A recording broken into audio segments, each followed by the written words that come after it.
La oscuridad oculta algo.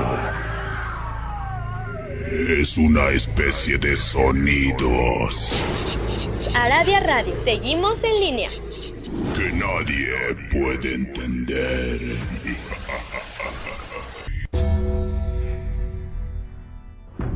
La hora del miedo es el momento en que la frontera del mundo de los vivos y de los muertos se difumina.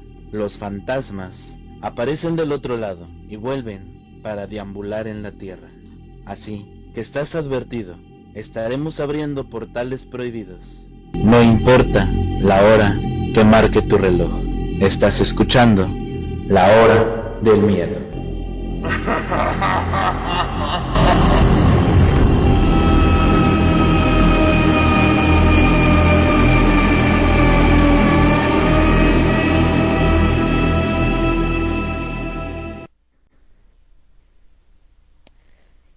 Hola, ¿qué tal? Muy buenas noches. Bienvenidos a su programa, La Hora del Miedo. Un gusto estar nuevamente con todos ustedes como cada martes. En locución me presento, yo soy Luna Blackstone, transmitiendo completamente en vivo a través de Aradia Radio, su radio paranormal, y también a través de la www.2aradiaradio.es.tl. Quiero pedirles que por favor nos apoyen compartiendo el programa para llegar a más personas. Recuerden que pueden dejar sus saludos, comentarios o preguntas y con gusto el maestro Rob o yo se las estaremos contestando. Recordarles también que si los temas de magia y paranormales les agradan y quieren saber más de nosotros, pueden encontrarnos en redes sociales, en Facebook y en YouTube como La Hora del Miedo, en WhatsApp, en el chat de Escuela de Magia Antigua. Y también quiero hacerles una invitación a que se unan al Portal del Fénix, un grupo que tenemos en Facebook en donde encontrarán recetas mágicas, lecturas de tarot, horóscopos, entre otros datos interesantes de la magia. De la misma manera, les comparto que el Portal del Fénix ya cuenta con cápsulas informativas a través de Radio Cuchitril con Mauricio Mendoza. Pero si ustedes han pasado por una experiencia paranormal y quieren compartirla, pueden enviarla a través de la página de Facebook La Hora del Miedo Oficial o bien directamente con el maestro Rob Gray. Dicho esto, le damos la bienvenida al maestro e historiador Rob Gray, quien cada semana nos acompaña para contarnos sus sorprendentes historias. Muy buenas noches, maestro, bienvenido, ¿cómo se encuentra? Muy buenas noches, Lunita, muy bien, muchas gracias. Muchas gracias a todos por estar en otro día más de su programa La Hora del Miedo. Así es, ya listos para otro programa más. Les recordamos que este programa es patrocinado por la Hermandad K y está bajo la producción de Mauricio Mendoza. Esta noche es especial, ya que el maestro Rob nos comparte una historia de esas que a ustedes les gusta tanto. Seres misteriosos que se ocultan en la oscuridad de la noche. Hoy hablaremos sobre la aldea de los vampiros. Adelante, maestro, con la historia de esta noche. Muchas gracias, Lunita. Todo el mundo estamos queriendo o tenemos una necesidad tan grande de que queremos conocer un poco más de lo que son estas criaturas sorprendentes. Pero para esto y conocer esta aldea de vampiros, tenemos que remontarnos en el tiempo atrás. Vamos a 1907. El Imperio Británico, la Real Fuerza Armada Británica, mantiene un patrullaje estrecho entre las regiones de Filipinas y Malasia. El objetivo era salvaguardar los intereses británicos. Habían estado ahí durante mucho tiempo, durante los últimos 30 años. Aquella región había sido particularmente conflictiva durante la revolución de los otávalos en Filipinas. Los filipinos, luchaban contra los españoles, y posteriormente la llegada de los estadounidenses, quienes que tuvieron que luchar y después contra la llegada de otros diferentes contingentes de diferentes latitudes. Todas estas afectaron severamente la estabilidad de la región. En medio de todo esto, había constantes levantamientos, constantes revueltas contra la actividad británica, especialmente la actividad británica. Por ello, durante mucho tiempo, hubo barcos pertenecientes a la Marina Real patrullando aquella región. Muchos eran cañoneros, algunos cruceros en general, barcos que podían acercarse a toda la costa y disuadir a los adversarios. Y en ocasiones también había altercados con propios nativos, mientras que las tropas estaban en tierra. Y esto fue lo que ocurrió en 1907. Durante un altercado, un grupo de personas de aquellos lugares arremete contra una fuerza armada de soldados británicos, en los cuales se encontraba Ethelbert Forbes. El apellido era complicado para un teniente de la Marina Real, hijo de un famoso investigador biólogo y botánico, un hombre hecho 100% de la corona británica. Forbes, como le decían todos, era también un hombre muy dedicado a sus temas de investigación personal.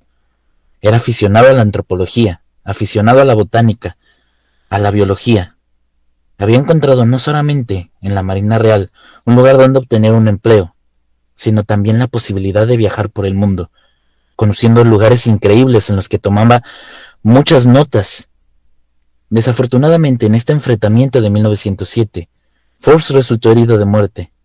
Un par de días después, agonizaba y moría.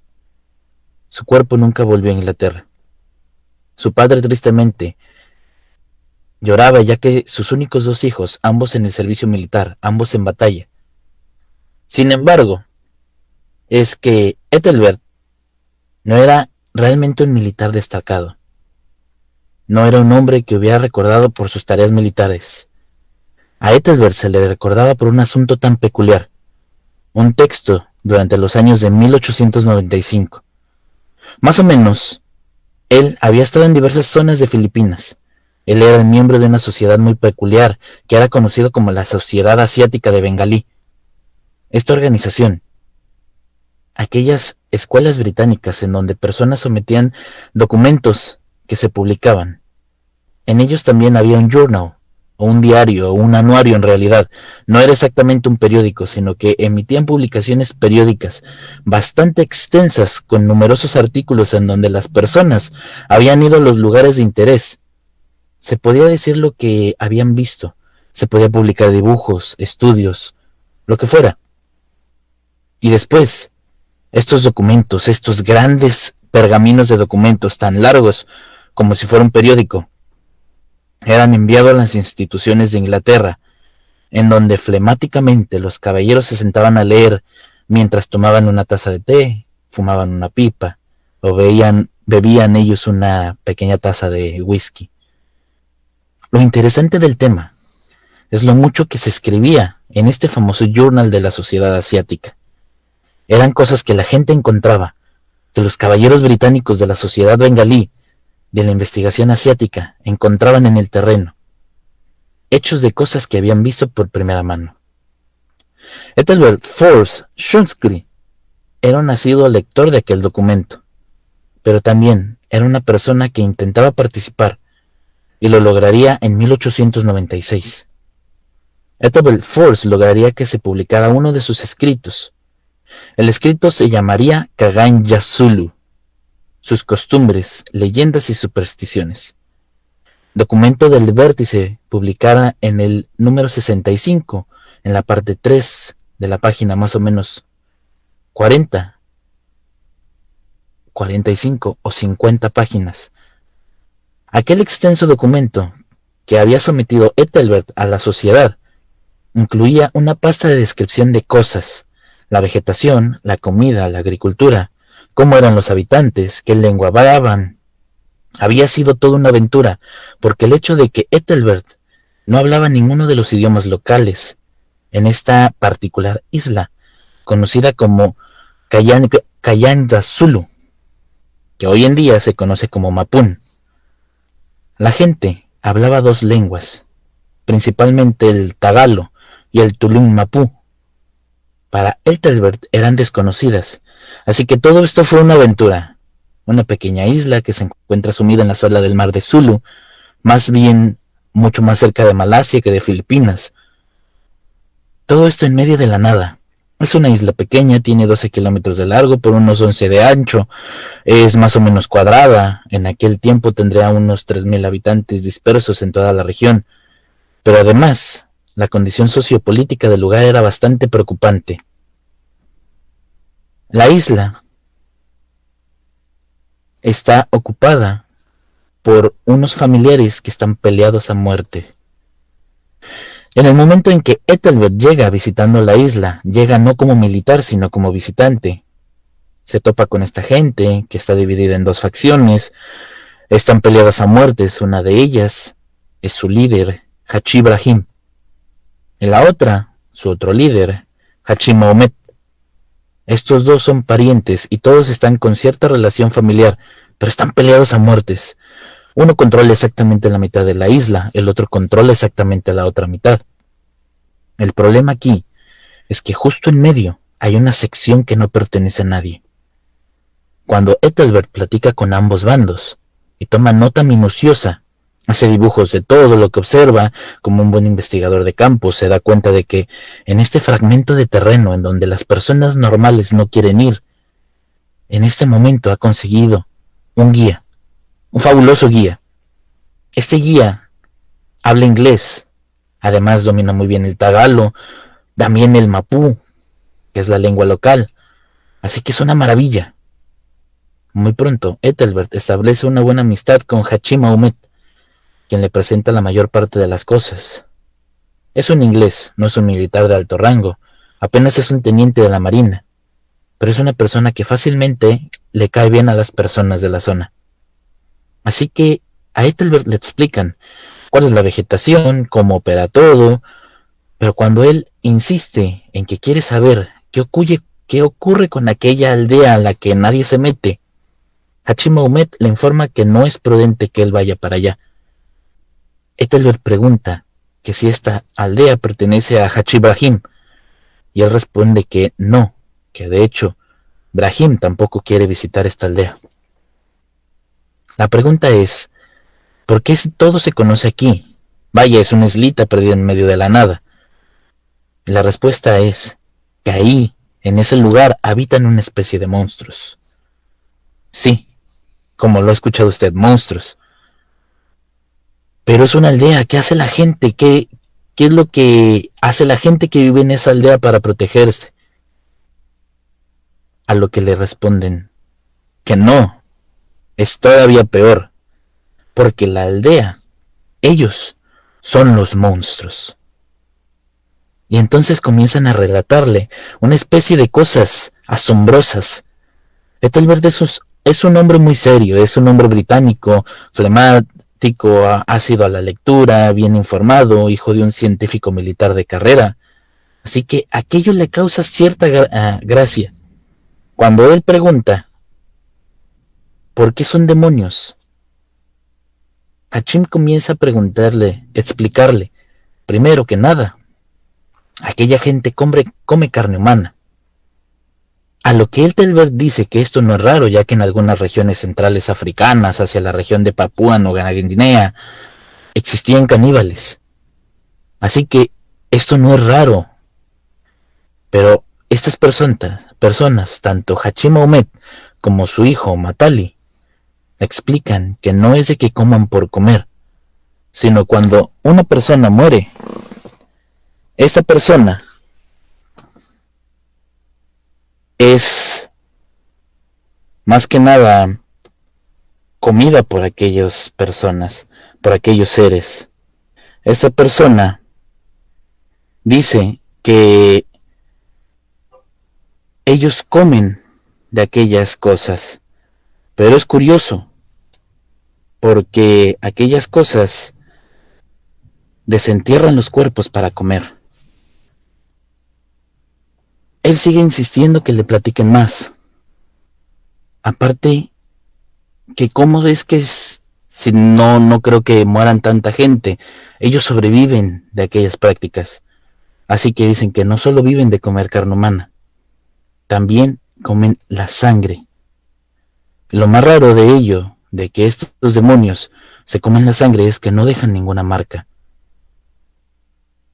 Mientras más comienzan a contarle, le dicen que cómo pueden saber todo esto, que ellos son básicamente seres humanos, y dice que exactamente sí son como sus seres humanos físicos, pero no son exactamente iguales al de un humano.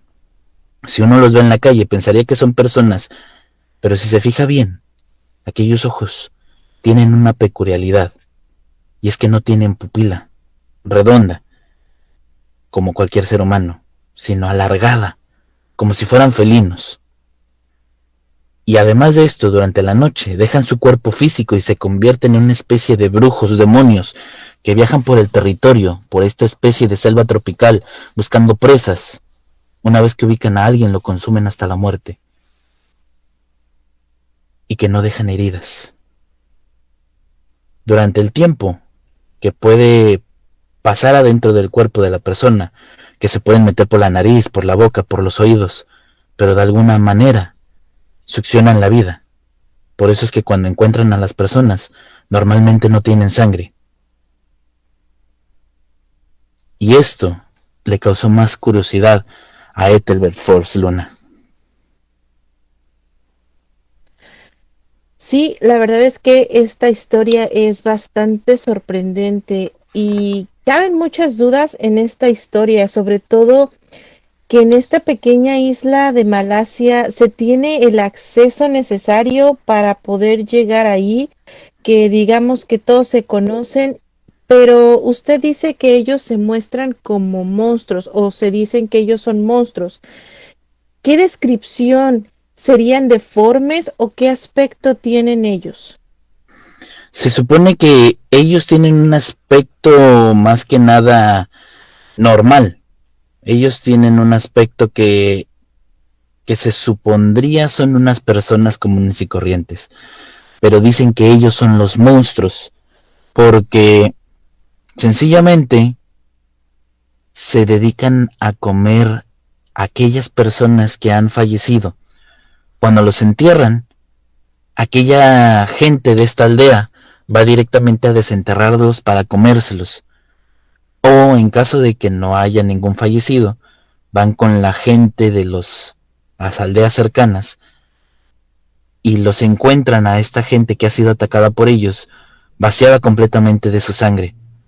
Pero lo más curioso de esto es que no presentan marca alguna, no presentan como si los hubieran dañado, solamente aparecen sin sangre, Luna.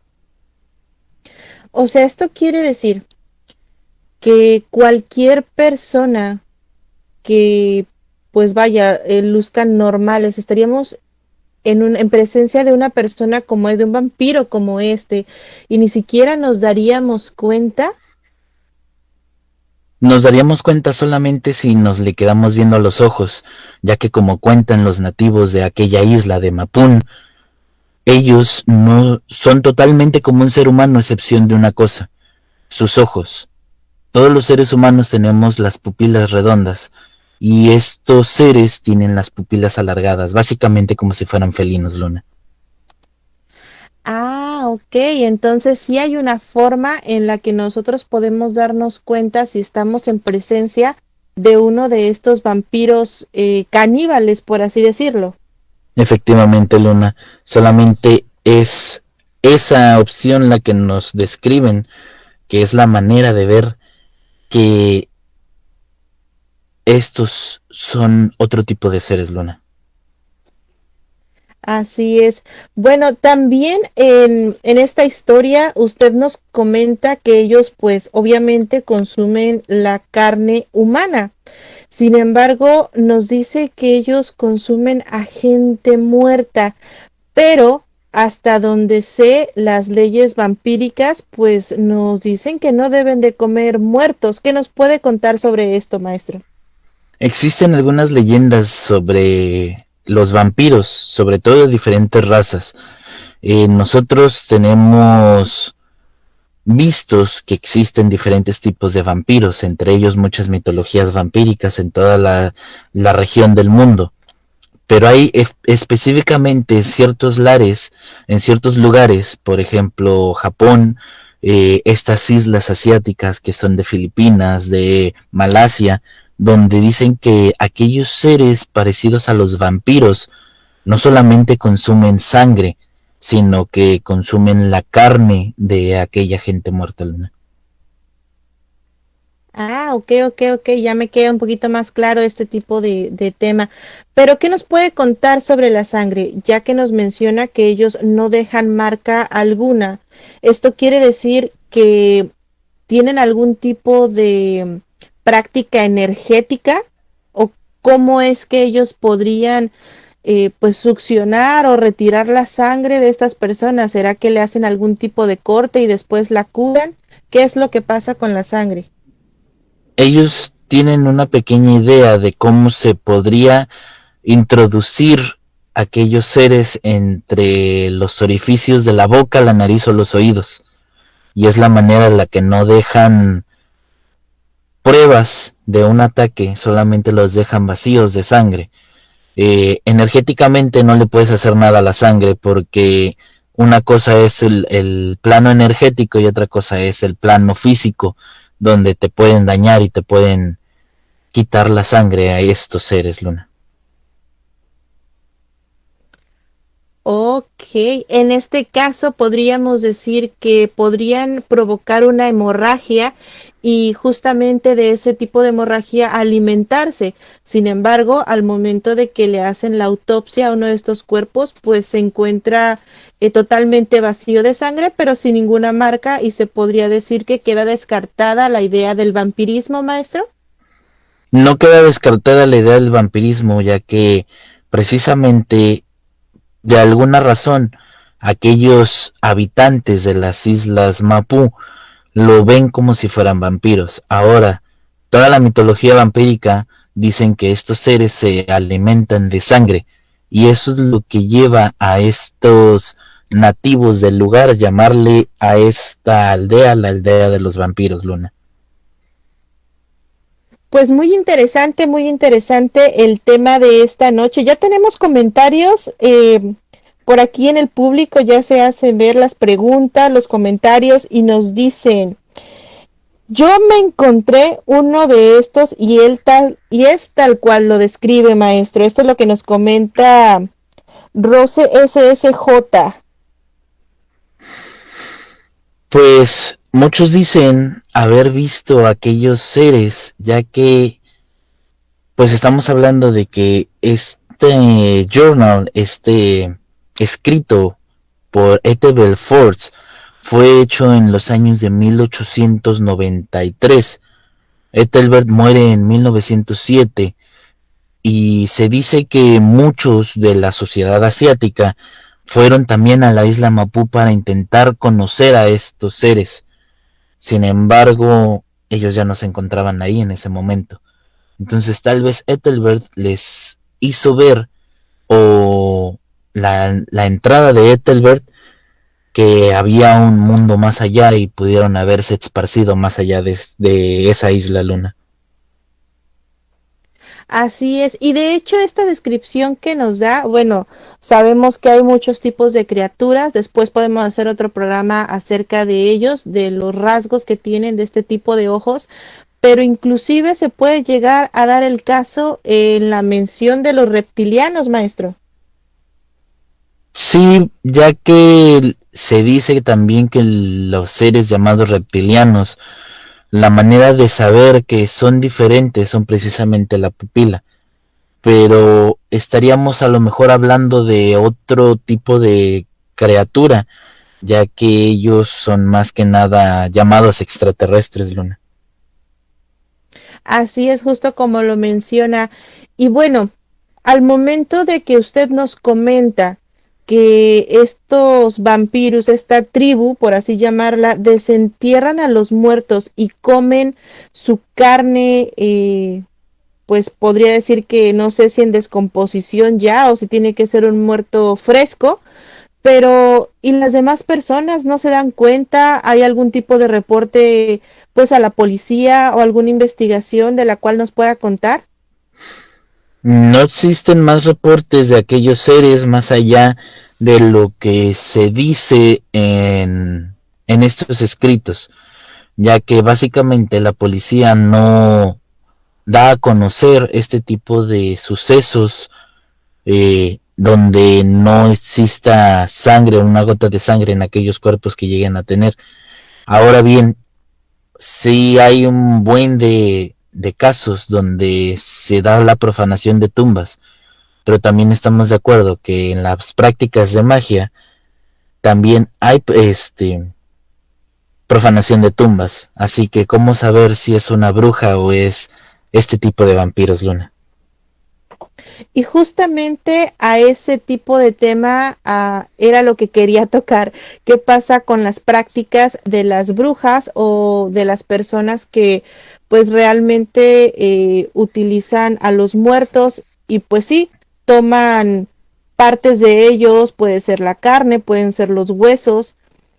En este caso, vaya, la policía o los mismos habitantes de este lugar, digamos que lo dejan pasar porque ya saben, pues básicamente que se trata de este tipo de vampiros, maestro.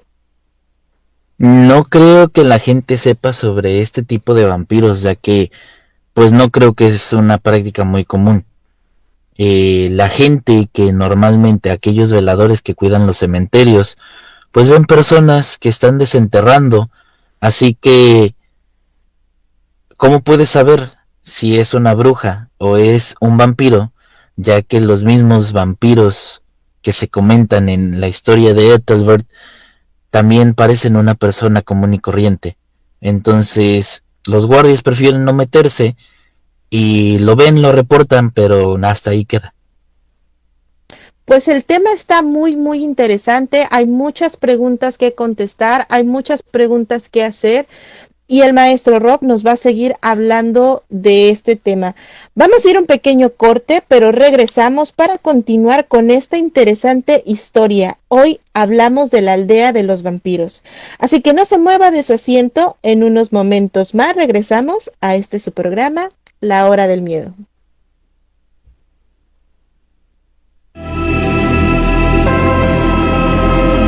En un momento regresa La Hora del Miedo.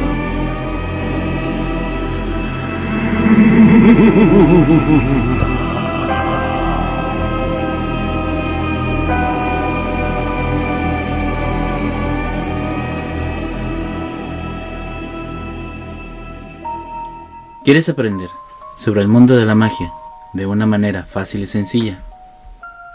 Búscanos en Facebook en el Portal del Fénix, donde encontrarás tips mágicos, rituales sorprendentes, hechizos y herbolaria, además de lecturas de tarot y horóscopos, entre muchas sorpresas. Así que ya lo sabes, si buscas algo diferente, intégrate ya a Facebook al Portal del Fénix. Las sentencias del Tribunal Electoral han obligado a los partidos políticos a incluir en sus candidaturas a representantes de las comunidades indígenas, LGBTIQ+, y afromexicana. También a que los mexicanos migrantes residentes en el extranjero y las personas con discapacidad tengan representación política en la Cámara de Diputados. Un tribunal de derechos a favor de los grupos históricamente discriminados. Tribunal Electoral del Poder Judicial de la Federación. Cumplimos 25 años cumpliendo. Con el presupuesto 2022 que aprobamos en la Cámara de Diputados, las y los mexicanos avanzamos parejo. La salud tendrá el monto más grande de la historia. Así se comprarán más vacunas y medicamentos. Se mejorarán nuestros hospitales y habrá más personal médico para garantizar el bienestar de todas y todos. Cámara de Diputados, Legislatura de la Paridad, la Inclusión y la Diversidad.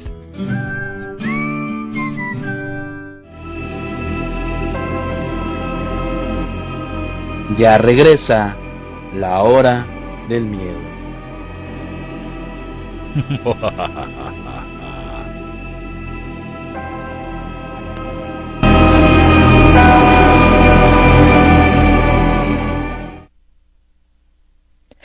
Ya regresamos completamente en vivo a su programa, La Hora del Miedo.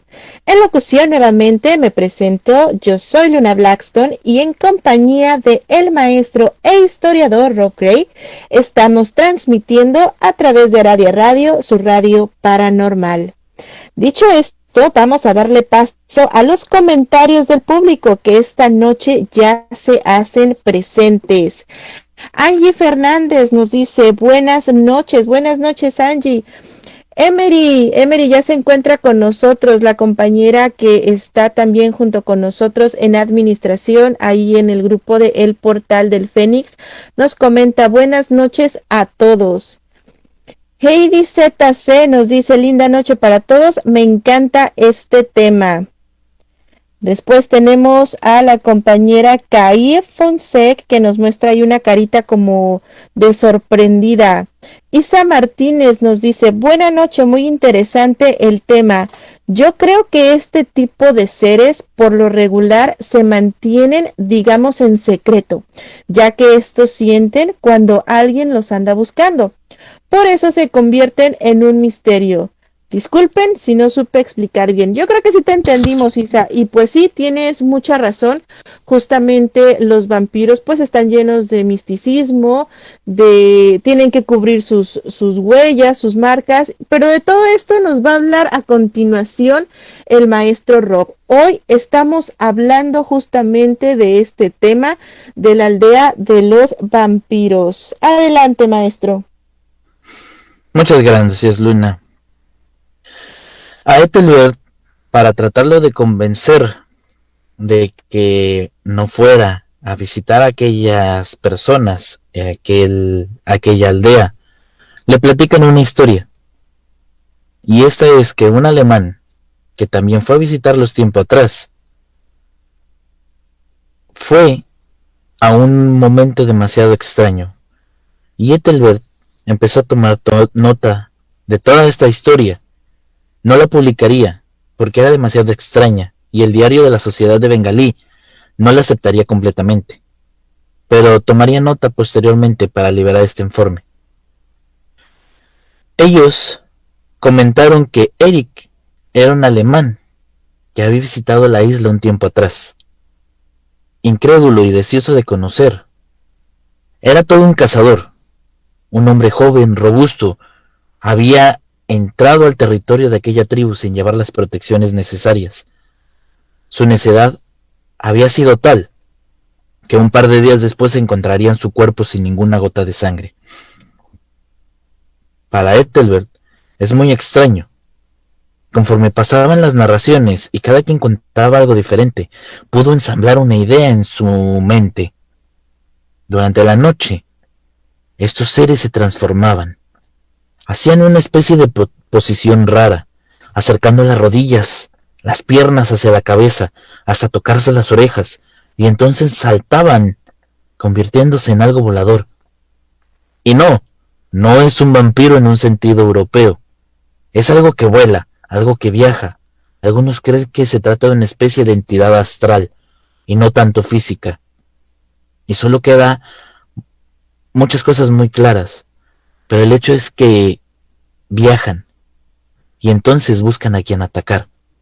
Pero las personas pueden tomar ciertas precauciones. Por ejemplo, ellas pueden tomar una daga conocida como Kris. Esta daga es una forma de cuchillo raro que tiene una figura medio curva. No es completamente simétrica. Pero el Kris no funciona por sí mismo. Debe de tener una especie de tratamiento especial. Esta se tiene que bañar con jugo de lima, solamente jugo de lima, y es como así funciona. Algunos detalles que se tienen que saber para saberse usar, si no, aquel Kris no sirve de nada. Otro de los amuletos favoritos de aquellos seres es la perla de coco, y es que es algo muy raro. Cuando Ethelbert escucha todo esto queda intrigado. Muchísimo, porque nunca había visto nada que se parezca a algo como se llama una perla de coco. La perla de coco es una especie de calcificación que se hace dentro de un coco, y es que pareciera ser una perla, Son muy inusuales, muy escasas. Toma bastante tiempo de que se forme, pero además tiene otras características. Para que funcione, la perla de coco debe ser encontrada por el que la lleva. No se puede comprar, no se puede regalar. No sirve una vez que la persona muere. La perla pierde todo su valor, toda su fuerza.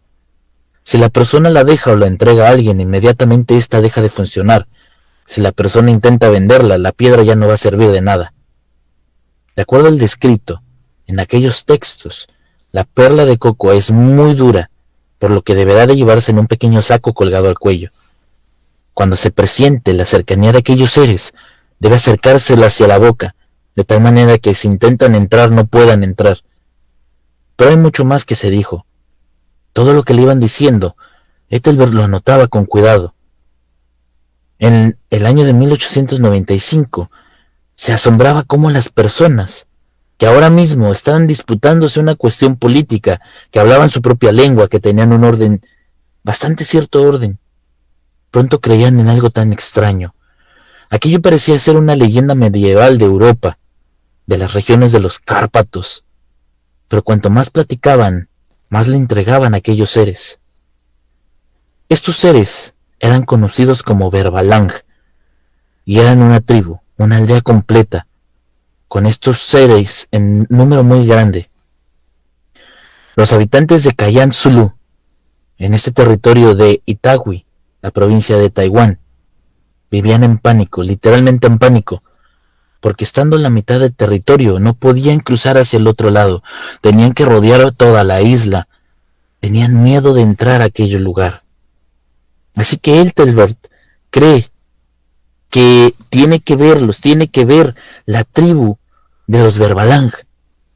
Pero Mahomet no quiere ir, es muy peligroso ir hacia aquellos seres, básicamente te le estás entregando.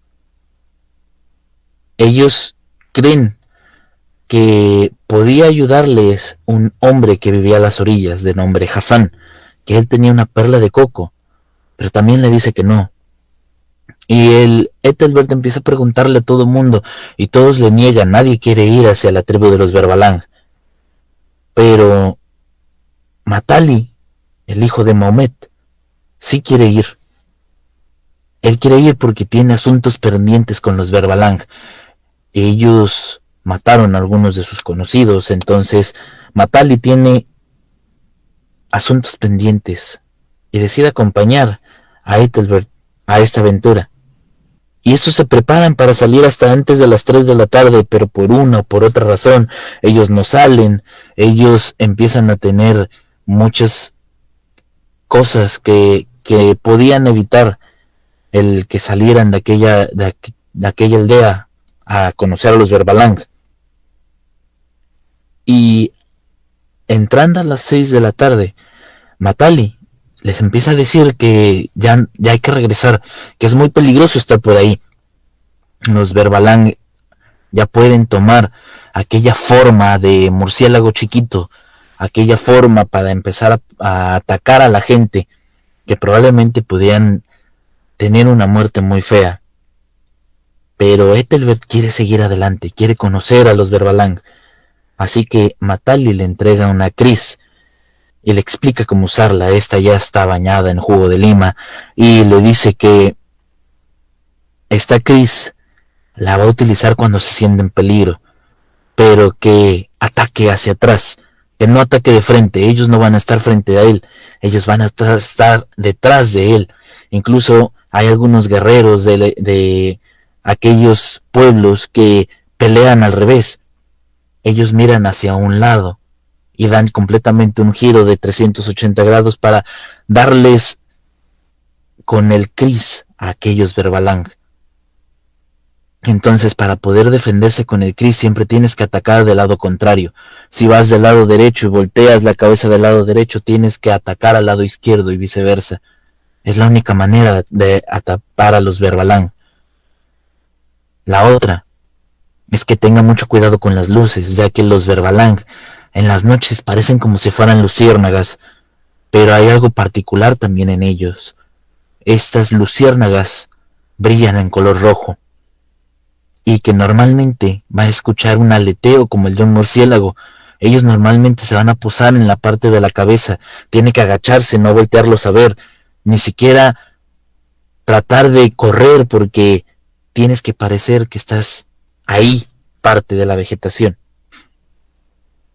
Entonces, Ethelbert empieza a adentrarse y en eso empieza a escuchar el aleteo, como si unas pequeñas parvadas de aves estuvieran ahí, pero no hay nadie, y entonces empieza a sentir el aire de unas pequeñas alas arriba de él y se acuerda de lo que le dijo Matali. Se queda entre la hierba tratando de que no lo encuentre. Sin embargo, sabe que arriba de su cabeza hay uno. Muchos más se dirigen al pueblo, a la zona donde vivía Mahomet y su tribu. Todos saben que los Verbalang ya van a atacarlos. Todos se dirigen hacia donde está Mahomet. Matali está preparado para atacar. Consiguen rescatar a Ethelbert. Meten y esconden a los niños a un lugar seguro. Los guerreros se ponen en guardia para que los Verbalang no los ataquen. Alcanzan a ver aquellas luces rojas y luego se dan la vuelta y se regresan a su pueblo, aquella aldea. Empiezan a hacer un conteo de gente, a aquellas personas que habitan el lugar. Sin embargo, no encuentran a Hassan. Pero Hassan tiene que estar bien. Él vive a las orillas, pero él tenía una perla de coco. Tiene que estar bien porque se sabe proteger de los Verbalang. Así que Ethelbert sale corriendo hacia la choza de donde vivía Hassan y empieza a tocar la puerta y empieza a gritar su nombre y Hassan, ¿dónde estás? Hassan contesta, pero Hassan no responde. Empieza a amanecer. Se adentran adentro de la choza de Hassan y lo encuentran básicamente chupado de la cara, con el saquito de la perla de coco puestas supuestamente por donde ellos no podían entrar. Así que Ethelbert no sabe qué fue lo que pasó, pero él sigue queriendo ir hacia donde van los Verbalang. Sin embargo, ya no tenía tiempo, ya tenía que regresarse a Inglaterra, donde publicó en la Orden Bengalí, en aquel journal, y mucha gente, muchos investigadores quisieron regresar. Muchos dijeron que si él lo había visto cómo eran, pero ellos no eran nativos de la zona, no se parecían nada a Hassan, no se parecían nada a Matali, ni siquiera a Mahomet, o no se parecían a Brahim. Ellos eran diferentes, su piel era clara como si fueran europeos, así que mucha gente cree que aquellos Verbalang son una especie de vampiro europeo conocido como ghouls, que estos están hechos para proteger a la estirpe de sangre pura de los vampiros europeos. Entonces, la gente trata de ir hacia donde está la isla de Mapun, a Kayan Sulu, pero no encuentran más que la pura aldea vacía. Y nadie ha vuelto a saber nada de los Verbalang hasta ahorita, Luna. Pues aquí tenemos la segunda parte de esta historia muy interesante que nos cuenta esta noche el maestro Rob. Seguimos con los comentarios del público. Tenemos saludos especiales para Zulema, que nos está escuchando desde Tijuana. Un abrazo enorme para ella, para su familia. Muchas gracias por estar con nosotros. Otro saludo especial para Jonathan Gómez, que nos escucha desde Argentina. Un beso enorme para John hasta allá. Y también tenemos a Edith Hernández. Dice: yo opino que el vampirismo lo toman ya como moda los verdaderos vampiros. No lo anuncian ni lo dejan ver. Son más que nada muy íntimos. O sea, hay diferentes tipos desde energéticos hasta bebedores de sangre. Y no se infectan con la mordida. ¿Qué nos cuenta sobre esto, maestro?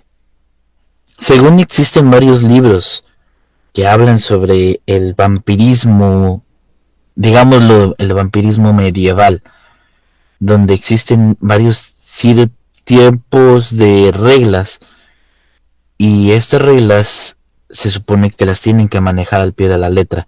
Y una de ellas, ya que por la misma manera de que el ser humano no acepta de que pueda existir otro tipo de criatura en nuestro mismo planeta, es incluso,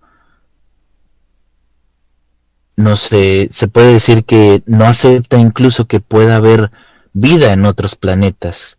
Hay muchos seres humanos, muchas personas que pensamos que nosotros somos los únicos que existimos en el universo, y esto hace que sea peligroso que se sepa más sobre ellos, porque los pueden atacar, o viceversa, al verse en peligro, ellos pueden atacar a los humanos y se puede crear una guerra no muy bonita, Luna.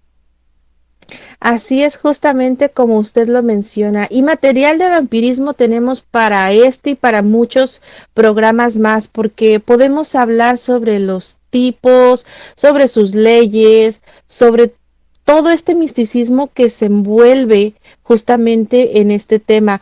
Hoy, incluso en el portal del Fénix, estuvimos hablando como tema principal sobre el vampirismo y sus diferentes formas. Justamente Edith Hernández nos comenta: existe un libro, El Cantar de los Vampiros, que es una especie de Biblia en donde se habla desde Lilith, la madre de los vampiros. Pero no solamente ese, hay infinidad de libros que podemos encontrar pues físicos o también en línea, que nos hablan justamente de lo que es el vampirismo, tanto moderno como ya lo menciona el maestro Rob, el antiguo. Pero también hay escritos muchísimo más viejos que pues nos cuentan, digamos, que el otro lado de la moneda sobre justamente los vampiros, maestro. Sí, existe una infinidad de libros que cuentan sobre aquellos seres tan fantásticos que desafortunadamente también hay libros que lo llevan a la fantasía romántica y creemos que aquellos seres son tan bonitos como lo dicen aquellos libros, incluso tan romantizados como lo hizo Bram Stoker en su novela de Drácula. Sin embargo, tenemos que tener en cuenta que aquellos seres están hechos específicamente una variante de un león. Ellos están hechos para cazar, para beber, para comer, y no precisamente animales, Luna. Así es, justamente tenemos esta idea que muchas veces se nos planta ya en la cabeza por las películas, por justamente estos escritores que nos plantean la idea de un vampiro guapo, un vampiro sexy, que pues vamos a tener incluso hasta una historia de amor con ellos, y pues resulta que obviamente la verdad no tiene nada que ver con esto, sino justamente como lo describe usted, son una máquina de matar. Y cabe recordar que justamente todo este tipo de material, todo este tipo de pues verdades a muchas personas no les agrada. Solamente, y no se habla en cualquier tipo de grupo, no se habla en donde sea justamente de cómo es el vampirismo, se habla más de cómo lo exponen pues estas películas o estos relatos vampíricos, maestro. Sí, los relatos, las películas, las series incluso, donde te ponen que un vampiro es completamente romántico, puede que sí, no conocemos a uno, existe una, digámoslo así, algo histórico puesto en nuestras manos. El famoso conductor de radio Juan Ramón Sáenz incluso recibió una llamada de una persona que se decía ser vampiro, que vivía en Monterrey. Sin embargo, existen muchas personas que se creen tanto en un papel de que ellos son vampiros, que pueden pasar de la ficción de un libro a la realidad creyéndose algo que ni siquiera son. Y si alguno de ellos se siente ofendido, te puedes poner en riesgo tú mismo, Luna. Así es, siempre hay que tener muchísimo cuidado con el tema, no solamente de los vampiros, cualquier tema, porque pues uno nunca sabe, y qué tal que nos está escuchando uno por ahí y al rato terminamos mal, maestro. Isa Martínez nos comenta: pensar que somos los únicos en este planeta es totalmente egoísta. Existe mucho más de lo que pensamos, y así es. El maestro Rob nos comentaba en la historia de esta noche que a esta tribu, a este tipo de vampiros, a este clan, se les mataba con una daga. Esta daga pues me causa mucha curiosidad, maestro. Sí, efectivamente, aquella daga es conocida como Kris. Esta es una daga que por sí sola no les hace absolutamente nada, sino que tienes que curarla, como se les dice, con jugo de lima, específicamente jugo de lima. Inclusive aquellos habitantes de la isla Cayán Zulú también agarraban jugo de lima cuando enterraban a las personas y rociaban la tumba con jugo de lima. Ellos tenían una seguridad específica que el jugo de lima los lastimaba y no quería y no siquiera hacía que los acercaran. Ellos no desenterraban las tumbas que tenían jugo de lima en ellas. Inclusive se decía que cuando los Verbalang están en su forma humana, estos pueden ofrecerte comida. Los habitantes de la isla, sobre todo Mahomet y Matali, tenían muy en claro que nunca debes de aceptar la comida de los Verbalang, porque estarías comiendo carne en descomposición, estarías comiéndote a aquellos muertos y te convertirías en un Verbalang. Y lógicamente al convertirte en un Verbalang, Matali y los guerreros irían por ti, al menos ellos lo que ellos decían. Y la única manera, si tú te sentías comprometido para comer la comida que te ofrecían los Verbalang, antes de comerla tenías que rociarles jugo de lima, y esto hacía que la ilusión de que era comida normal se perdiera, y podías ver incluso la descomposición de la carne o los bichos que saldrían de él, Luna. Fíjese qué interesante este dato que nos está compartiendo sobre, vaya, pues este ritual, podríamos llamarlo así, para poder ungir esta daga de lo que es el jugo de lima, habiendo tantas cosas que podríamos utilizar para repeler a los vampiros, como por ejemplo el fresno, el espino, el enebro. Justamente para este tipo de vampiros se utiliza la lima, y lo que usted comentaba era una perla de coco, maestro. Sí, lo que los habitantes de la isla Zulu decían que también los alejaba en una perla de coco, y esta es muy especial porque no cualquiera la puede encontrar. Esta es una calcificación que se hace adentro del coco y que tarda mucho tiempo en poderse hacer. La única manera de que su magia funcione es que tú te la encuentres, porque no se la puedes pasar a alguien. Cuando tú te la encuentras es personal. No la podías vender, no la podías pasar, no podías regalársela a tu vecino. Perdía su misticismo al hacer esto, Luna. Qué interesante, justamente. Yo no había escuchado sobre las perlas de coco, que pues ya nos comenta usted que son muy extrañas de encontrar. Entonces, quiere decir que nosotros al encontrar esta perla, al utilizarla y al traerla con nosotros, vendría siendo un amuleto en contra de los vampiros. Aquellos habitantes creerían que sí, que era una manera de poder protegerse de aquellos Verbalang, Luna. El programa está muy, muy interesante. Hay muchas preguntas más por hacer, muchos datos más que nos puede regalar, maestro, pero estamos a punto ya de terminar este programa. ¿Tiene algún otro comentario que nos quiera compartir antes de finalizar? Esta es solamente una de las pequeñas historias que se encuentran alrededor del mundo sobre diferentes tipos de criaturas vampíricas. Pero para poder aprender más sobre estos seres, también tenemos que poner un poco de esfuerzo en nosotros. Los libros, los journals de la gente que creyó haberlo visto en ese momento, estos Verbalang o algunos otros como la Ansu de China, que también es considerada dentro de los monstruos llamados gritones, todos estos están en aquellos libros.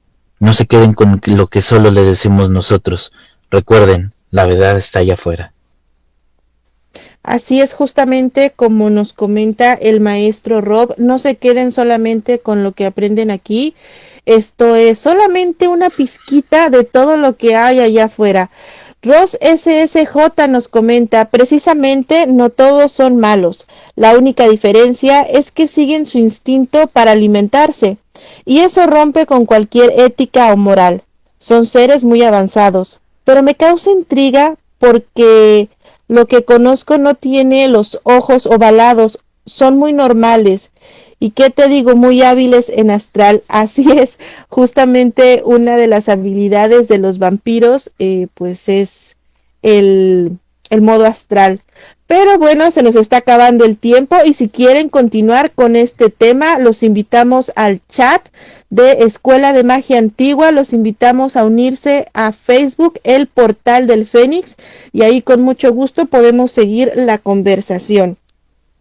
No me despido sin antes agradecerle a todas las personas que nos acompañaron esta noche. Muchas gracias también por compartir el programa.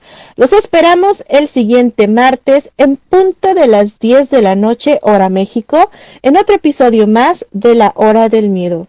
Recuerden seguirnos en nuestras redes sociales, las cuales ya el maestro Rob les dejó ahí en la cajita de comentarios. Y pues con esto nos despedimos. En locución estuvo con ustedes la maestra Luna Blackstone junto al maestro e historiador Rob Drey. Les deseamos muy buenas noches y dulces pesadillas. Hasta la próxima. Este fue tu programa, La Hora del Miedo. Los esperamos en la siguiente emisión.